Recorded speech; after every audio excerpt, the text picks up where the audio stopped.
Salam sejahtera untuk kita semua. Pertama-tama, perkenalkan nama saya Siska dengan NIM 193030204035. Kami dari kelompok 14 dengan judul makalah Hukum Islam dan Masalah Kontemporer. Di sini saya akan menjelaskan definisi hukum Islam. Yang pertama, hukum Islam berarti keseluruhan ketentuan-ketentuan perintah Allah yang wajib dituntut atau ditaati oleh seorang yang beragama muslim. Nah, dari definisi tersebut, syariat meliputi 3, yaitu pertama, ilmu aqaid atau dalam kata lain yang disebut keimanan. Yang kedua, ilmu fikih, yaitu adalah pemahaman manusia terhadap ketentuan-ketentuan Allah. Yang ketiga adalah akhlak atau yang disebut juga kesusilaan perbuatan yang dibuat oleh manusia. Dapat disimpulkan bahwa hukum Islam dalam syariatnya berarti hukum-hukum yang diadakan oleh Allah untuk umatnya yang dibawa oleh seorang nabi, baik itu hukum yang berhubungan dengan kepercayaan atau akidah maupun hukum-hukum yang berhubungan dengan amaliyah atau perbuatan, yaitu yang diperbuat oleh seorang manusia. Mungkin sekian penjelasan materi dari saya. Terima kasih. Perkenalkan, nama saya Amelia Francisca, NIM 193020204033. Di sini saya akan menyampaikan definisi hukum Islam kontemporer. Dari segi etimologi, menurut bahasa etimologi, Islam kontemporer adalah agama yang diajarkan oleh Muhammad pada masa lampau dan berkembang hingga sekarang. Yang kedua, dari segi terminologi. Menurut istilah terminologi, Islam kontemporer adalah untuk mengkaji Islam sebagai nilai alternatif, baik dalam perspektif interpretasi, tekstual maupun kajian kontekstual, mengenai kemampuan Islam memberikan solusi baru kepada temuan-temuan di semua dimensi kehidupan dari masa lampau hingga sekarang. Baik, di sini saya akan menjelaskan materi saya.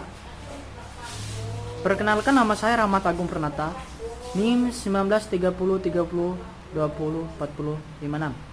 Proses lahirnya KHI. Ide awal pembentukan KHI itu sebenarnya ada pada tahun 1970-an, yaitu setelah lahirnya Undang-Undang Nomor 14 Tahun 1970, terutama mengenai maksud Pasal 10 Ayat 1. Pasal ini mengamankan tentang adanya kedudukan pengadilan agama yang kuat dalam sistem nasional, juga mempunyai kesetaraan dengan 3 pengadilan lainnya di Indonesia. Juga ditentukan bahwa aspek organisatoris, administratif, dan finansial berada di bawah kekuasaan Departemen Agama, sedangkan aspek yudikatif berada di bawah kekuasaan Mahkamah Agung. Maka pihak Departemen Agama dan Mahkamah Agung merasa berkepentingan untuk mempersiapkan tugas masing-masing, terutama menyangkut hukum acara dan hukum materialnya. Ada 3 buah buku naskah rancangan komplikasi hukum Islam yang terdiri dari hukum perkawinan, hukum kewarisan, dan hukum perwakapan. Proses selanjutnya, setelah tim besar melakukan penghasilan redaksi naskah komplikasi hukum Islam tersebut di Ciawi, Bogor, maka tersebut disampaikan oleh Menteri Agama pada Presiden oleh Menteri Agama dengan surat tanggal 14 Maret 1988 nomor MA 123/1988 hal komplikasi hukum Islam dengan maksud untuk memperoleh bentuk yuridis untuk digunakan protektif lingkungan peradilan agama, maka oleh Presiden lahirnya Instruksi Presiden Republik Indonesia nomor 1 tahun 1991 seperti apa yang ada dan masih berlaku sekarang ini. Kelayakan dan masalah kelayakan KHI untuk dijadikan pedoman dalam penyelesaian masalah di dalam masyarakat, khususnya di kalangan umat Islam, berhubungan cara timbal balik dengan unsur lainnya. Pertama, Unsur KHI sendiri sebagai bagian perangkat hukum yang unikatif. Kedua, unsur operatif pemerintah, badan pemimpin masyarakat menjadi tokoh rujukan. Ketiga, unsur kesadaran hukum masyarakat terutama terhadap KHI. Keempat, unsur kemudahan yang dapat diperoleh masyarakat dalam melaksanakan KHI. Sebagai perangkat hukum, KHI telah menampung bagian dari kebutuhan masyarakat di bidang hukum yang digali dari sumber nilai-nilai hukum yang diyakini. Kebenarannya, KHI dapat memberikan perlindungan hukum dan ketentraman bagi masyarakat karena ia menawarkan simbol-simbol keagamaan yang dipandang oleh masyarakat sebagai sesuatu yang sakral. Keberadaan KHI dalam sistem hukum nasional relatif berumur muda. Ia akan dihadapkan kepada berbagai masalah di samping harapan-harapan, baik di kalangan pemimpin masyarakat maupun di kalangan para pengikut mereka. Masalah pertama adalah sosialisasi KHI kepada warga penjabat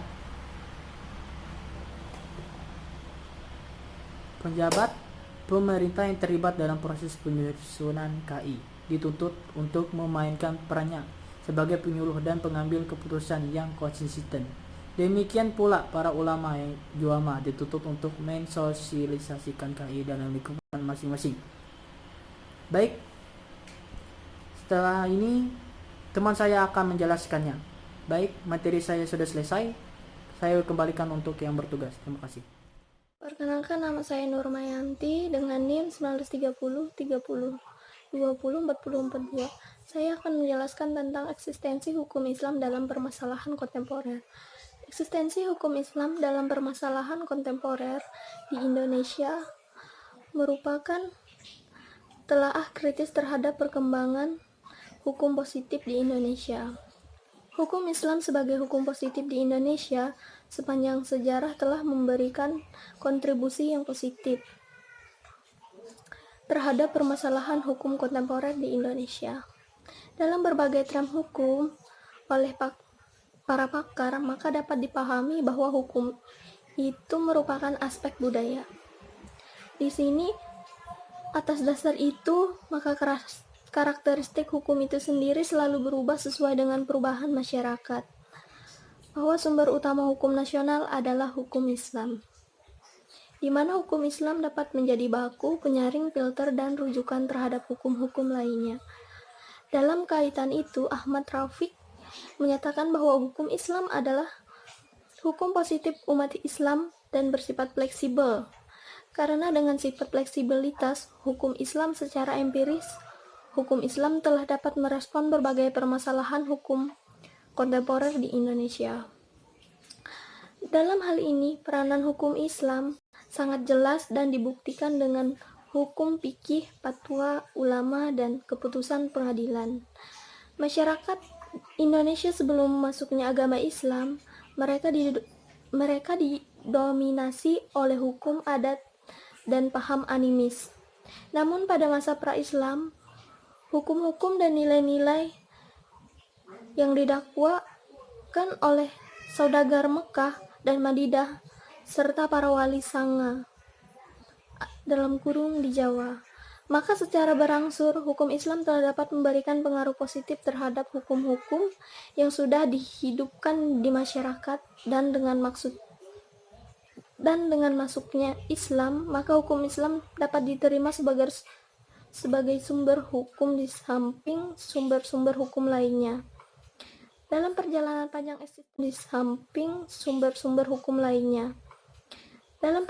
panjang eksistensi hukum Islam sebagai hukum positif tentu banyak mengenal hambatan. Di samping rendahnya tingkat pemahaman hukum masyarakat, juga karena akibat politik hukum pemerintah kolonial yang ingin menghapuskan Islam di Indonesia. Sehingga sampai pada masa permulaan abad ke-19, masyarakat Muslim Indonesia secara umum masih berada pada tingkat pemahaman Islam tradisional. Ciri khas masyarakat Muslim saat itu masih bersifat tekstual, eksklusif, dan kurang memberikan kebebasan terhadap kemampuan akal manusia untuk berpikir lebih rasional. Setelah beberapa dasawarsa kemudian perubahan paradigma pemikiran hukum, Islam di Indonesia mulai tampak dan berkembang secara dinamis dari tahun ke tahun. Perubahan pola pikir seperti itu dapat disaksikan pada pentas sejarah perkembangan paradigma pemikiran hukum Islam di Indonesia. Perubahan pola pikir juga dapat mempengaruhi perkembangan pemikiran hukum Islam. Di Indonesia terdapat beberapa pakar hukum Islam yang merespon berbagai permasalahan hukum kontemporer.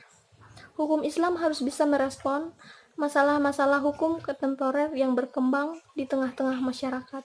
Oleh karena itu, memahami naas-nas secara kontekstual adalah sebuah paradigma untuk dapat menginstibatkan hukum terhadap permasalahan kontemporer. Ayat-ayat Al-Quran bagaikan intan, setiap sudutnya memancarkan cahaya yang berbeda dengan apa yang terpancar di sudut-sudut lain. Dan tidak mustahil jika Anda mempersilahkan orang lain memandangnya, maka dia akan melihat lebih banyak dari apa yang Anda lihat. Sehubungan dengan uraian di atas, maka eksistensi hukum Islam di Indonesia saling berhadapan dengan permasalahan kontemporer sejak awal masuknya Islam di Indonesia sampai sekarang. Terima kasih.